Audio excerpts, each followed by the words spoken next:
सकल भार डार प्रारब्ध कर्म उगम का साखो।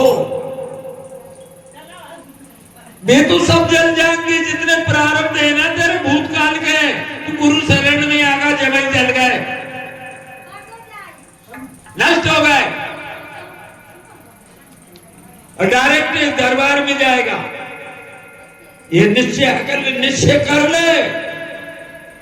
सकल भार डार प्रारब्ध ऊपर वाला कर गुरुगम को साखो।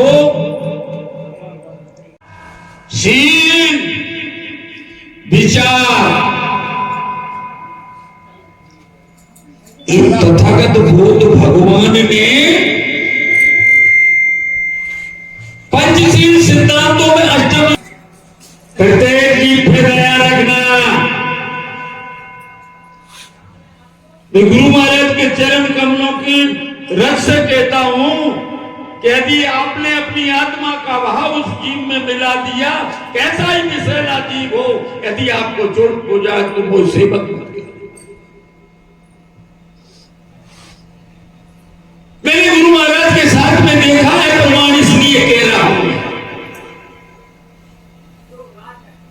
कि वो जीव भी बिल्कुल आप में ही मिल जाता है। सिर्फ भय रहती है क्योंकि तुम धर्म के उपासक हो, धर्म वाले कभी कोई तंग नहीं करता। ऐसा नियम ही कुदरत का कुत्ता नहीं है, धर्म वाले को तंग नहीं करता। कोई भी राजा महाराजा शिखर कोई भी हो, दया दया सीखना। दया शील पत्थर पत्थर में मारोगे तो पत्थर उछलेगा और वही पत्थर को तुम नमी माने गीली मिट्टी में आप चुभाओगे, वही पत्थर उस मिट्टी में चुभ जाएगा। ये शील का लक्षण है। इधर से कोई ने शब्द किया नहीं तो 10 शब्द खड़े हैं बोलने के लिए। ये संत और भक्त के लक्षण नहीं है।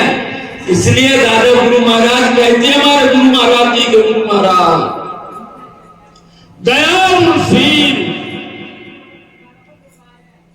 तीसरा है विचार। विचार से काम करो भैया।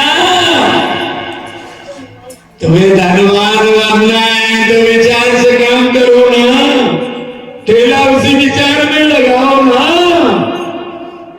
दुकान उसी विचार में खोलो ना, हल उसी विचार में चलाओ ना, बाउंड्री उसी विचार में करो ना, संतान उसी विचार में करो ना। क्यों मूर्ख राक्षसों की अग्नि में पड़े हुए हो? दया और शील विचार धरोहर में कहां रखो?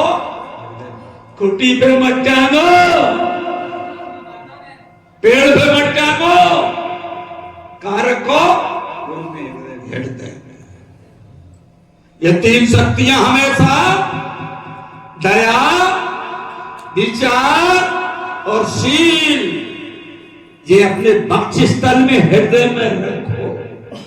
जिसके पास में ये 3 शक्तियां हैं, तथागत बोध भगवान ने कहा, है भैया फिर तो फिकर छोड़ कर भागो, फिर डरिए मती किसी से। डराने वाला कोई ही इस संसार में इन 3 शक्तियों को पैदा नहीं हुआ है। बोलो गुरु भगवान